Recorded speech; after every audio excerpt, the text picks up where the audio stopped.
bulan 3. Muka surat berapa bulan? Muka surat 86. Berapa bulan? 3 bulan 3. Itu. Bismillah. Assalamualaikum warahmatullahi wabarakatuh. Waalaikumsalam. Alhamdulillahi rabbil alamin.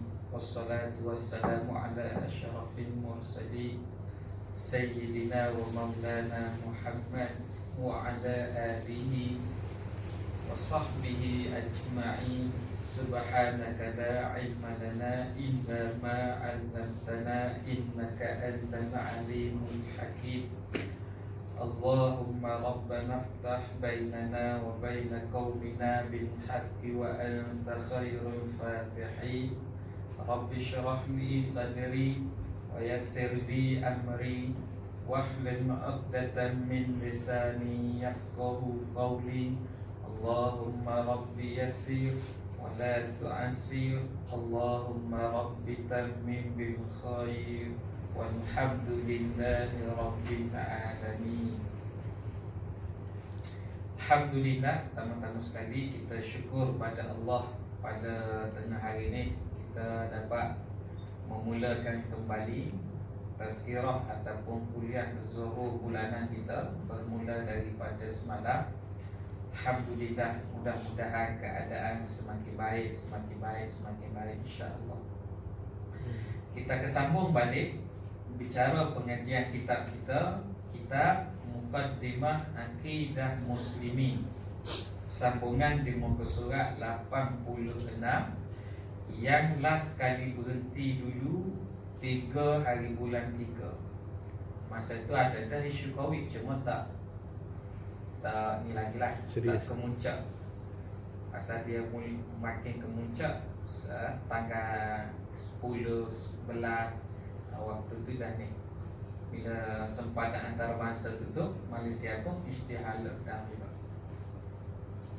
Sebenarnya dia berlaku hujung 2019 kan, di Disember tu.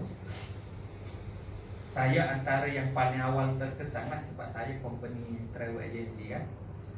Dan antara yang paling lewat dibuka lah nanti. Orang lain dah kedai makan dah buka dah, kita tak boleh buka lagi.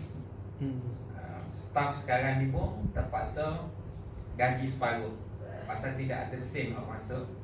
Tapi Alhamdulillah lah, tak buang staff. Dalam keadaan ramai kawan-kawan travel agent lain ada yang dah tutup company, ada staff kena buang, dia orang tak mampu kan. Bukan setakat kita, hotel pun banyak tutup. Ada syarikat penerbangan pun yang kena tutup. Tekan apa nama ni, tak boleh nak sustain. Pasal belanja dia orang belanja besar. Kapal terbang tak terbang 3 bulan pun ingat tak ada apa dah, dia kena maintain dia punya maintenance apa tu. Ujian satu dunia. Apa pun kita orang beriman, kita sabar, kita reda, adalah tu peluang-peluang lain. Baik. Dalam pengajian kita terdahulu, kita bincang berkenaan dengan tajuk perkara yang membatalkan 2 kalimah syahadah. Kita bincang yang pertama dulu, bertawakal dan bergantung harap kepada selain daripada Allah. Rosak akidah seseorang, yakin tawakal kita pada Allah. Di sisi kita ahli sunnah wal jamaah, kalau kita nak jadi orang beriman, prinsip dia senang sahaja. Usaha dan ikhtiar pada diri kita sebagai hamba, selebihnya baki urusan tu kita serah pada Allah. Kita jangan lepas daripada usaha ikhtiar. Nak ubah hidup pun kena usaha, kena ikhtiar. Daripada miskin nak jadi kaya, daripada jahil nak jadi alim, kena usaha ikhtiar. Jahil ke alim, usaha ikhtiar dia belajar. Dengar kuliah, talaki, nadah kita, ngaji. Pada adanya kalau rajin belajar macam tu, insya-Allah pandailah. Walaupun terlelak sikit-sikit tu. Lagu mana hak terlelak dah?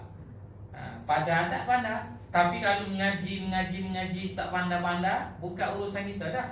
Pasal urusan kita hanya belajar.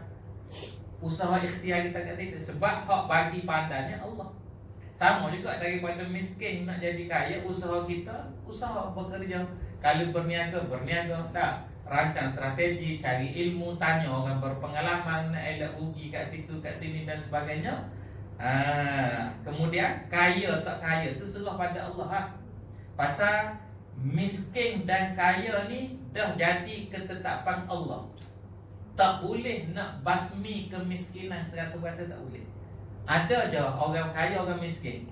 Kecuali kalau kita refer kepada dalil, tengok pada nas, akan sampai satu zaman, zaman Nabi Allah Isa memerintah. Zaman tu balik semula kepada nubuwah. Dan zaman tu harta kekayaan dibahagi sama adil. Rakyat semua jadi kaya-kaya berlaku. Dan pada waktu tu, pada hadis Nabi kata, nak cari orang nak terima sedekah pun tak ada. Maknanya apa? Maknanya masing-masing ada harta ketika tu.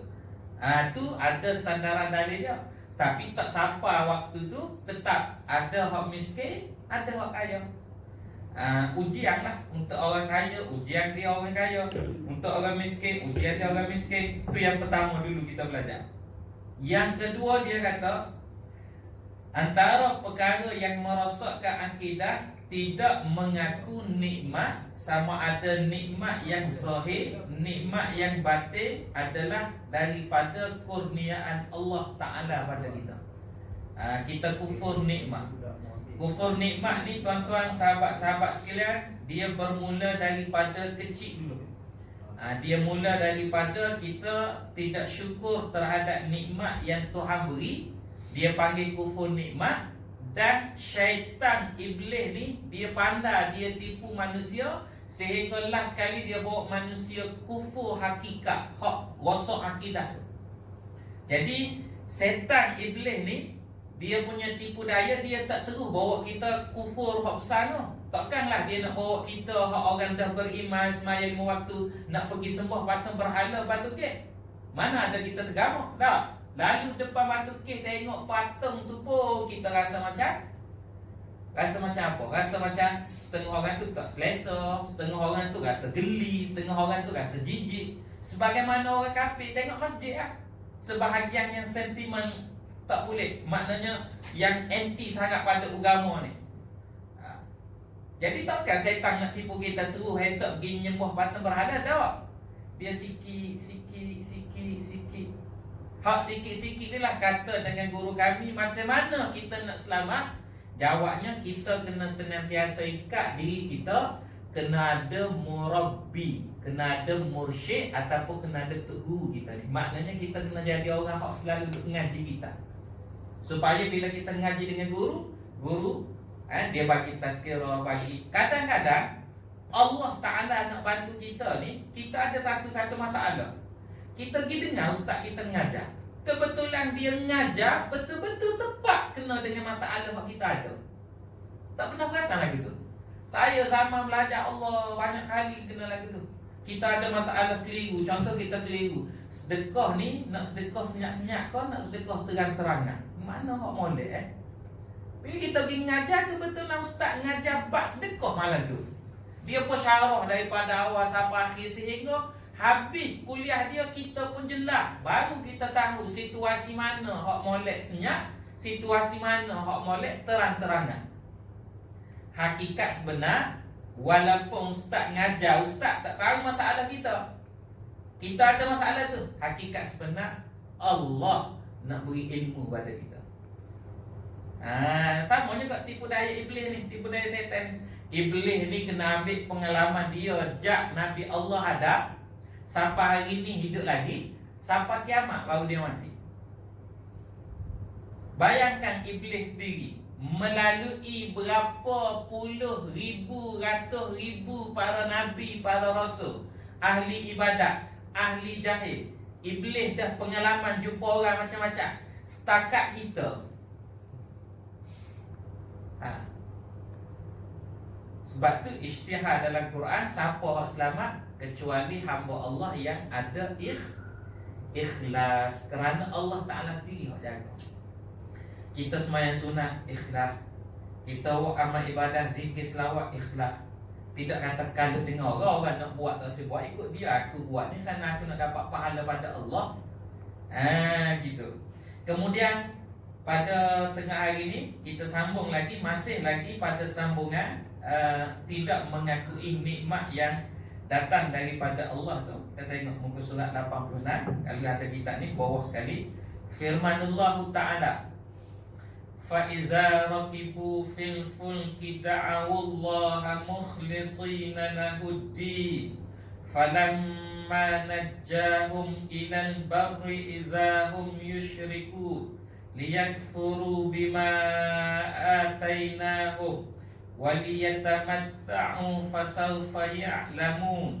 Yang bermaksud, maka apabila mereka menaiki kapal, mereka berdoa kepada Allah dengan mengikhlaskan ketaatan kepadanya, maka tak kala Allah menyelamatkan mereka sampai ke darat. Ini berlaku peristiwa musibah yang datang kepada manusia. Kemudian manusia menyelamatkan diri di atas kapal, berdoa pada Allah dengan penuh pengharapan supaya selamat daripada musibah tu.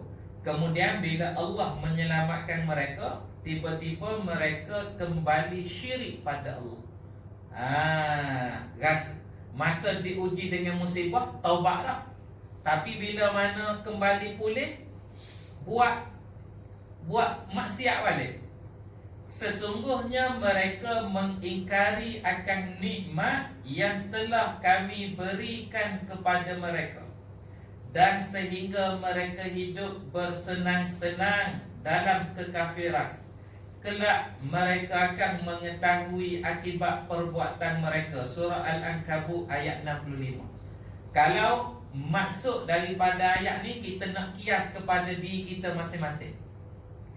Pernah ke tidak dalam hidup kita berlaku satu peristiwa sehingga menyebabkan kita diuji oleh Allah, sakit yang bersangatan sehingga nak bawa kepada tahap nak mati dah sakit kita tu?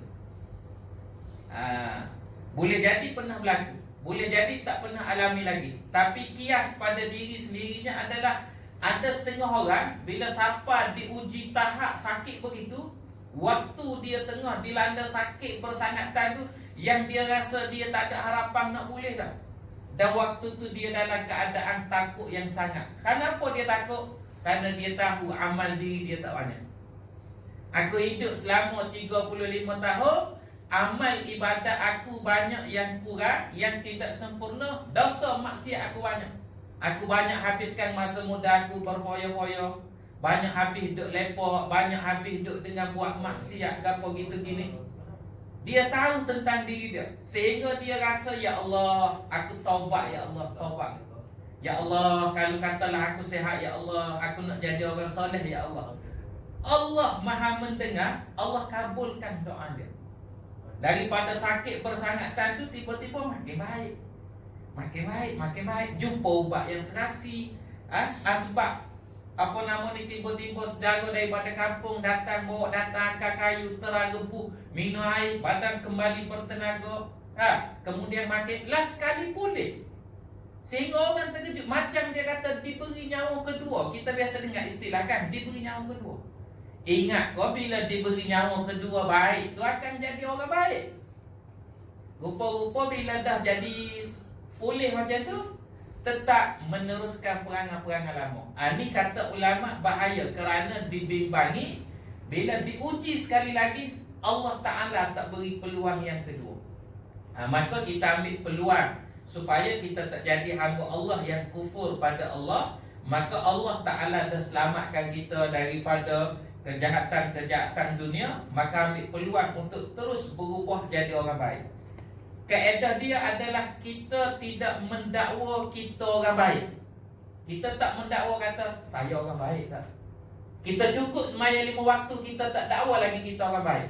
Cukup sembahyang 5 waktu tu hanya syarat sebagai menunaikan kewajipan. Sama juga dengan muslimat. Pakai tudung tu belum tentu syarat baik lagi. Pakai tudung tu sekadar menunaikan kewajipan tutup aurat. Tapi walaupun kita tak dakwa kata kita ni orang baik, kita nak usaha untuk jadi orang baik. Tu kaedah dia. Kita tak dakwa kata kita orang baik. Jadi ustaz pun tak dakwa kata ustaz baik. Boleh ceramah, ada janggut sebagainya, pakai jubah, pakai serban, tak dakwa kata ustaz terbaik tak. Tapi kita nak usahalah supaya kita ni jadi orang baik-baik. Baik, kemudian dia kata, firman Allah Ta'ala lagi.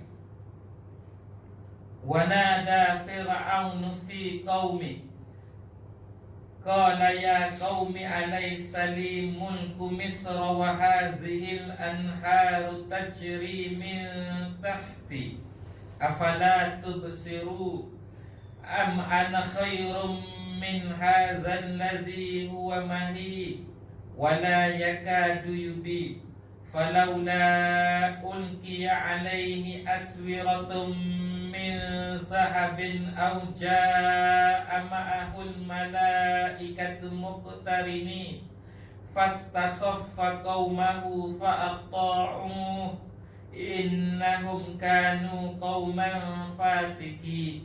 Yang bermaksud, dan Fir'aun menyeru kepada kaumnya seraya berkata, wahai kaumku, bukankah kerajaan Mesir ini kepunyaan aku, dan sungai-sungai ini mengalir di bawah aku? Sungai Nil di Mesir, sungai yang panjang di benua Afrika, bukan setakat di Mesir, sehingga sungai itu memanjang ke negara-negara lain.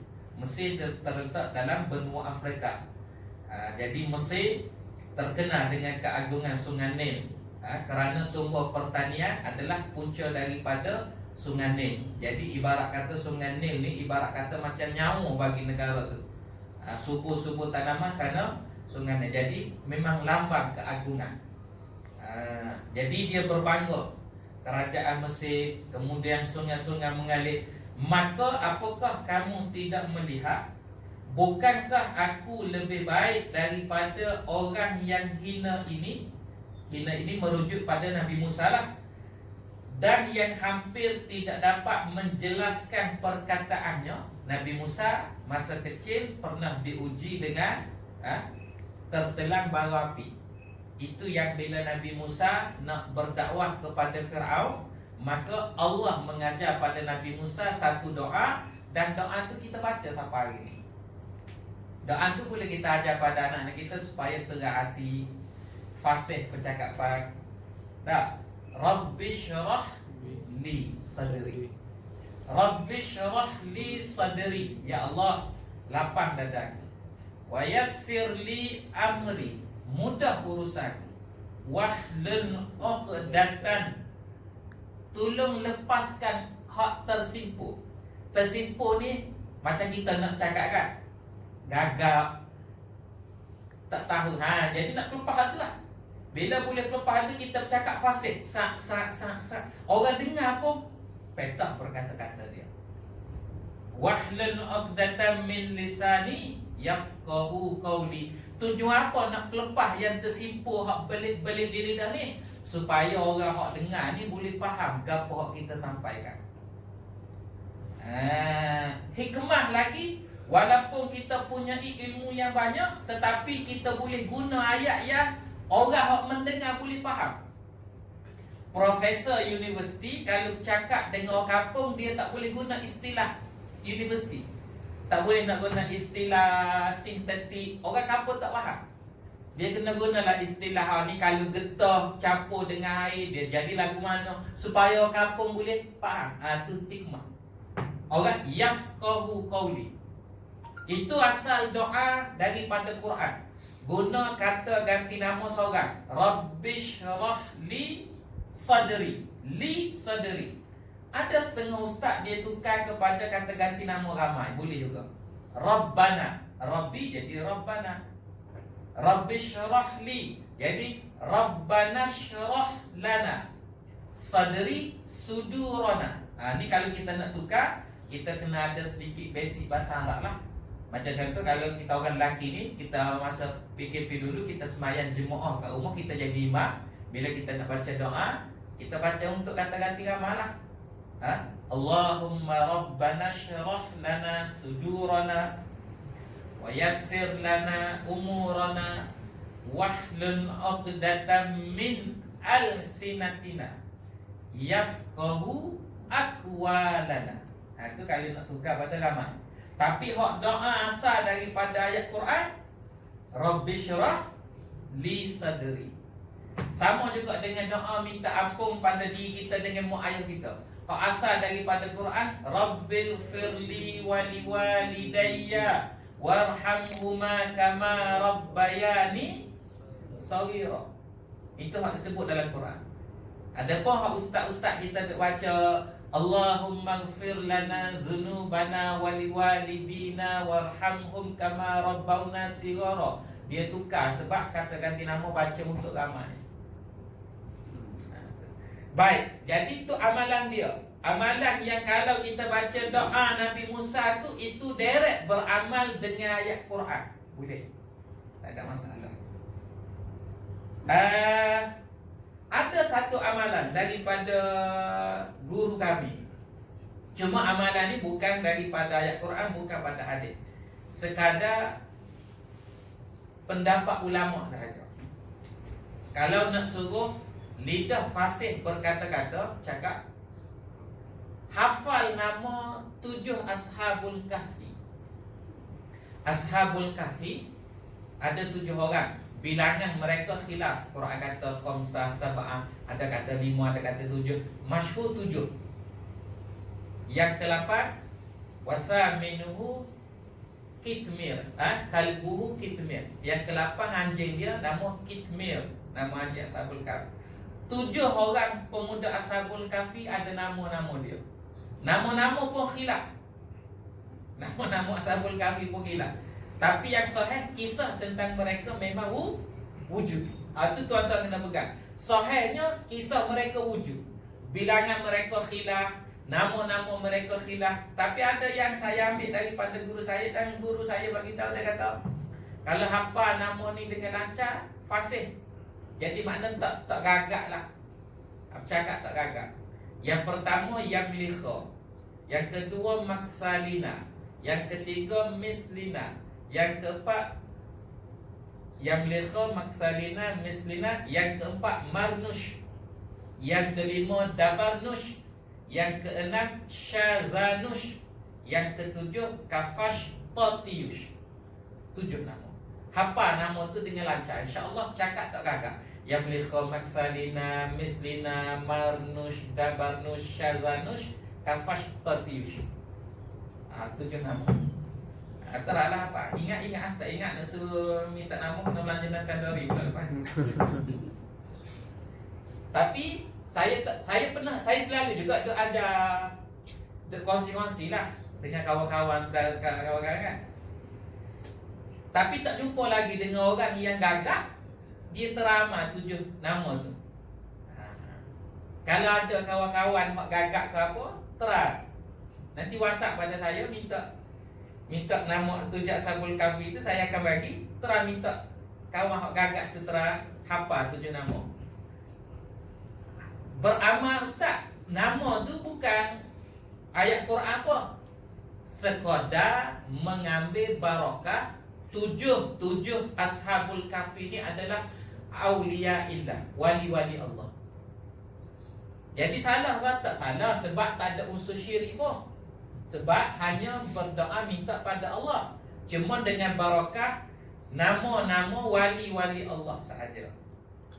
Jadi kalau nak tahu jadi ke tidak untuk orang gagak, terahlah. Kalau ada kawan-kawan gagak, minta terang tolong dia hafal bagi. Baik, balik semula pada cerita kita kat sini. Saya saja selit dengan cerita tu, tak nak bagi mengantuk. Cuma nak sebut kat sini adalah Fir'aun ni bagi tahu, kata dia lebih baik daripada orang yang hina dan yang hampir tidak dapat menjelaskan perkataannya. Kerana Nabi Musa ni sedikit gagap, pasal lidah tercedera. Kemudian Allah Ta'ala ajar dengan doa tadi, maka menjadi fasih. Mengapakah tidak dipakaikan kepadanya gelang-gelang dari emas atau malaikat datang bersama-sama dia untuk mengiringinya. Punya dia hina Nabi Musa tu sehingga cabar pula supaya ada malaikat mengiringi barulah nak beriman. Maka Fir'aun mempengaruhi kaumnya, lalu mereka patuh kepadanya kerana sesungguhnya mereka adalah kaum yang fasik. Jadi Fir'aun daripada ayat ni, dia kufur kepada Allah di atas nikmat kerajaan yang besar Tuhan beri pada dia. Fir'aun termasuk di antara beberapa pemerintah yang kerajaan besar, tapi dia kufur pada Allah. Ada ulama bagi tahu ada 4 pemerintah atas dunia ni. Daripada Nabi Allah Adam sampai zaman Rasulullah, ada 4 orang pemerintah kerajaan besar dalam tamadun manusia. Hak zaman sekarang ni kecil lagi kira. Setakat 5 negara kuasa besar dunia, Rusia, China, US, UK, satu lagi Perancis. 5 tu kira kecil lah. Walaupun negara dia orang besar. Rusia negara besar, China negara besar, US besar. Tapi bertemu isu COVID-19 ni pun bertemu US dengan China. Masing-masing suspicious. Betul ke virus ni daripada China? Kok virus ni daripada macam-macam. Orang kata perang biologi menuju ke akhir zaman. Wallahualam, kita tak tahu cerita. Kita orang beriman, kita hanya bagi tahu Masya Allahu kana. Benda yang Allah Ta'ala sudah tetap akan berlaku. Sepanjang hidup kita tak pernah berlaku lagu ni. Duduk jauh-jauh. Hari tu boleh duduk dekat-dekat. Ni duduk jauh sikit. Tiba-tiba jadi lagu tu. Benda Allah Ta'ala dah tetap. Jadi setakat 5 kuasa dunia kecil, hak besar 4 ni. Pertama Fir'aun, yang kedua Namrus, dan kedua-dua ni tak beriman pada Allah. Yang ketiga Nabi Sulaiman, yang keempat Iskandar Zulkarnain, yang mana kedua-dua ni beriman pada Allah. Kenapa ada yang kufur, ada yang beriman? Nabi Sulaiman dan Zulkarnain akan menjadi saksi pada hari akhirat bagi mana-mana pemerintah atas dunia yang diberi kuasa memerintah tetapi tidak taat pada Allah. Siapa-siapa yang Allah beri izin dia jadi pemimpin. Macam kita ni, adakah tertulis dalam suratan takdir Allah kita jadi pemimpin? Tak tahu. Saya belajar sains politik di UAE dan nak jadi Menteri Besar Kelantan nanti. Adakah saya boleh jadi Menteri Besar Kelantan? Tak tahu. Kalau saya jadi tuan-tuan, mari kunjung ziarah. Kopi nanti. Gen Culan tahu mari ziarah kopi Menteri Besar Kelantan. Tak apa, ziarah ustaz kita dulu. Ustaz kita mengajar kuliah sebulan sekali kan. Sekarang dia jadi Menteri Besar. Kita tak tahu. Hak duk jadi menteri hak sekarang ni tukar kerajaan, dia orang pun tak tahu dia orang jadi menteri. Betul ke tidak? Hari tu kerajaan lain kan tukar naik kerajaan lain pula. Pakatan apa nama ni? Pakatan Nasional apa benda tu? Tukar menteri besar tu. Tak tahu pun, dia tak tahu macam kita. Tapi poin Islam aja, siapa-siapa yang dilantik menjadi pemerintah tetapi tidak taat pada Allah, dia tidak ada hujah untuk berhujah di hadapan Allah. Nak salahkan Tuhan. Presiden satu negara besar, dia kata, ya Tuhan, minta maaf lah. Tak sempat nak semayang, tak sempat nak zikir, tak sempat nak baca Quran. Sebab kamu beri aku kerajaan besar sangat. Nak kerajaan aku habis rakyat. Allah Ta'ala wa mari Nabi Sulaiman. Mana besar kerajaan kamu dengan kerajaan Nabi Sulaiman? Besar kerajaan Nabi Sulaiman lagi. Kalau Nabi Sulaiman lagi besar kerajaan, dia boleh taat, kenapa kamu tak boleh? Itu hujah dia. Datang orang sakit pula, ya Tuhan, tak boleh nak semayang, dah bagi kita sakit, kanser, ada belakang. Wak mari Nabi Ayub.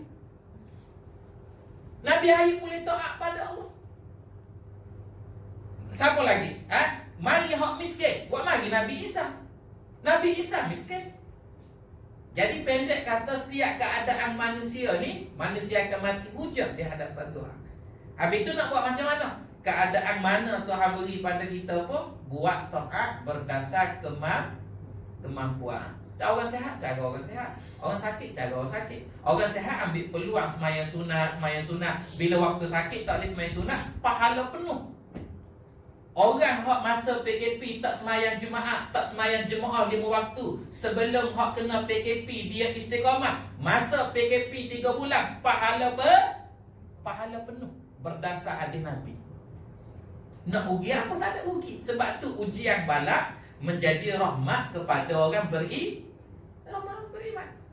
Kemudian kita patuh pula ulil amri. Dapat pahala lagi.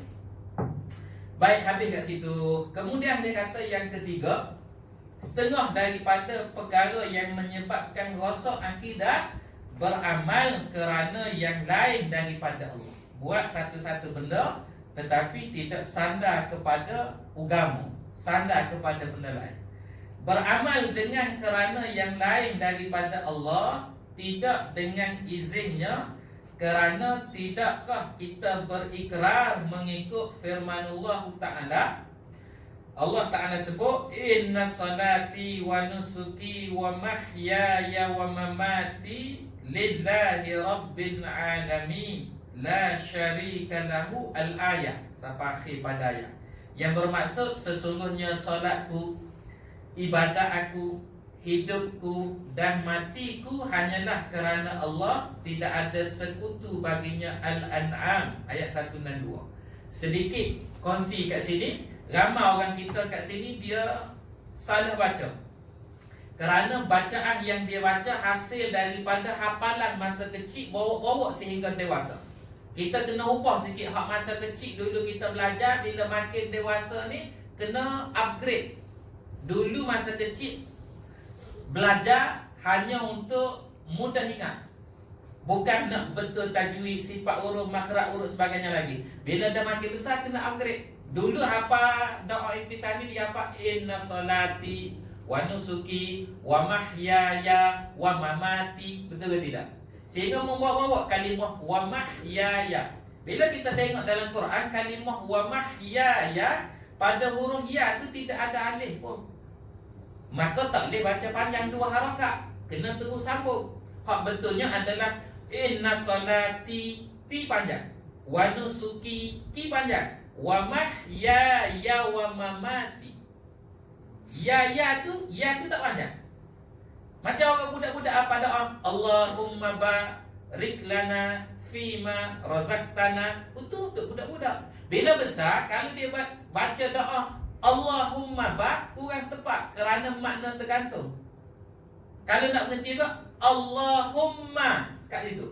Pasal Allahumma ya Allah, barik lana, berkati pada kami. Kalau Allahumma ya Allah kenapa ba? Kalau huruf bahasa Arab, setengah-setengah huruf bahasa Arab, satu huruf pun ada makna. Contohnya waqina azabannar. Ki itu ada makna tu. Ki itu makna jauhkan. Wa dan. Dia panggil wa harf ataf. Rabbana atina fid dunya hasanah wa fil akhirati hasanah wa. Ki itu makna jauhkan. Kina, jauhkan kami. Wa qina azabannar. Ni perincian huruf hak satu huruf memberi makna ni ngaji kitab fiqh lah dalam bab batas semayang. Kerana dalam semayang ni kalau satu huruf yang memberi makna pun boleh batas semayang. Satu huruf. Jadi kena tengok kalau dia sebut ki, kena tengok ki memberi makna jauhkan. Wa qina. Macam sini wa ma ada. Jadi upgrade sama tak baca sini. Baca betul. Baik, ulama berselisih pandangan batas semayang ke tidak kalau dia salah baca. Pandangan yang tepat adalah kalau bacaan tu bukan berkait dengan bacaan wajib dalam semayang, tak batas semayang. Bacaan wajib dalam semayang pula berapa? Senang je ingat sipir dia, 5 je dalam semayang ni. Disebut sebagai rukun qauli. Takbir, Fatihah, tahiyat akhir, selawat pada Nabi dalam tahiyat akhir, dan juga yang kelima salam yang pertama. 5 ni adalah wajib. Salah 5 ni, salah tukar huruf ke, baris ke, dah salah batas semayang. Maka selain daripada 5 ni, kalau salah, sembahyang tak batal. Cuma tengok, kalau sengaja buat salah, hukum dia haram. Sengaja. Contohnya dia baca surah, dia baca wal asri innal insana lafi khus. Dia sengaja buat salah. Dah, maka hukumnya haram. Perbuatannya haram. Tapi sembahyang tak batal. Kenapa sembahyang tak batal? Kerana bacaan surah tak termasuk dalam rukun sembahyang. Kenapa saya sebut macam ni? Dulu ada tersebar video, ada seorang ustaz tu dia mengajar, dia kata bila kita takbir, kita baca doa iftitah. Allah apa? Allahu akbar. Baca Allahu akbar kabira. Dia kata kenapa kenapa dimatikan, diwakafkan ra tu? Allahu akbar kabira. Sepatutnya dibaca Allahu akbaru kabira. Pernah tengok tak video tu? Jadi dia kata batal sembahyang. Sebenarnya tak batal kerana doa iftitah bukan rukun jadi tuan-tuan kena tahu rukun qauli dalam sembahyang ada apa? 5. Senang ingat sipil gitu ya. 5 saya perinci satu-satu tu. Tu je kena betul. Tak boleh tukar baris. Tak boleh tukar baris dan tak boleh bertukar huruf yang mengubah makna. Tu apa? 2 ni batas sembahyang. Tukar baris, patut baris atas, kita baca baris bawah. Alhamdulillahi Rabbil Alamin. Kita baca Alhamdulillahi Rabbil Alamin. Patut patut Alhamdulillahi Rabbil Alamin. Ain tu bagi atas, baca bagi bawah. Batas sembahyang. Kalau kita perinci lagi dia, perinci halus lagi, tak batal lagi sembahyang sekiranya kita betulkan balik. Kita Allahu Akbar, Alhamdulillahi Rabbil Alamin, Ar-Rahmanir Rahim. Kita baca salah, sembahyang tak batal lagi. Seandainya kita ulang balik. Yang kata batal tu kalau kita tak ulang. Tu lebih halus lah. Tapi poinnya nak suruh faham kata, kalau tak berkait dengan rukun qauli, sembahyang tak batal. Baik, sikit lagi. Bahawasanya yang dikatakan ibadat itu tidaklah khusus kepada solat, puasa, zakat dan haji sahaja. Ibadat ni tidak kata khusus solat, puasa, zakat. Bahkan semua amal soleh yang diniatkan kerana Allah adalah juga dikira ibadat. Dengan kuliah, kita pergi bercuti, bawa family pergi bercuti, ibadat. Meeting dengan kawan, meeting urusan perniagaan, nak cari harta yang halal, ibadat. Jadi ibadat. Dan amal-amal yang seperti itu, kalau dikosakkan kerana yang lain tanpa izinnya, maka dianggap syirik. Amal-amal perbuatan tu kalau buat bukan kerana Allah, maka dia jadi syirik. Cuma syirik kat sini kita kena clarify dulu. Syirik yang rosak akidah ke ataupun syirik yang membatalkan pahala amalan. Kena tengok. Kalau hanya pada niat sahaja, bukan pada hakikat, batal pahala amalan. Kita buat satu-satu benda, tapi niatnya bukan kerana Allah, maka pahala amalan kita tak dapat.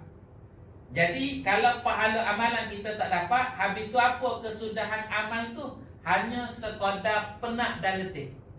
Mari bekerja, cari rezeki, cari duit. Tapi dalam pada cari rezeki, cari duit tu, ada terlibat dengan perkara-perkara yang tidak menepati syariat Allah. Maka pahala daripada hasil kerja tu dia tak dapat. Tapi kerja gaji bulanan, dah sebab dia buat kerja, dapatlah. Maka dia dapat dunia, akhirat dia tak dapat. Orang beriman, dunia dapat, pahala akhirat pun dah. Kita yakin kita keluar cari rezeki demi sara nafkah anak isteri kita ni boleh pahala. Kalau tidak, takkan Nabi sebut anak-anak tengok muka mak ayah boleh pahala. Kita tengok muka mak ayah kita boleh pahala. Tengok muka tua ayah kita. Ayah kita kerja dia apa? Kerja dia noreh getah. Noreh getah daripada muda sampai ke tua duk noreh getah. Nabi kata tengok muka ayah, mak kita boleh pahala. Muka yang telah berpenat membesarkan kita, Muka yang berfikir macam mana nak cari duit, nak bagi nafkah pada anak aku, nak atas sekolah, nak bayar yuran, nak beli kasut baru. Muka ayah hak penat mikir sehingga timbul urat-urat dekat dahi-dahi muka dia. Kita anak kita tak mikir. Bila kita start mikir? Bila kita ada anak. Sekarang kita mikir tengok muka berkerut. Tak mikir. Dah, mikir nak sara ya Allah. Jangan bimbang. Niat kita kerana Allah kita jaga. Kita dapat habuan dunia, kita dapat pahala akhirat. Pahala akhirat kita dapat. Itu hutang orang beriman. Orang kafir tak dapat pahala akhirat. Pasal apa? Dia tak ada syarat melayakkan dia boleh pahala. Sebab dia tak beriman. Sesungguhnya amal yang telah menjadikan seseorang itu syirik adalah terlalu banyak. Dia kata kat sini, di antaranya, ni pengarah kitab ni dia bawa datang benda yang sangat besar. Di antaranya beramal di atas dasar dan niat kebangsaan nasionalisme atau berbentuk perkauman. Kerana dia nak jurus tentang akidah yang mana perbincangan tentang isu nasionalisme, isu perkauman ni kita akan tengok dalam pengajian kuliah yang akan datang, insya-Allah. Jadi kita berhenti setakat ni. Mohon maaf terkasar bahasa terlebih bicara. Kita jumpa kembali nanti. Assalamualaikum warahmatullahi wabarakatuh.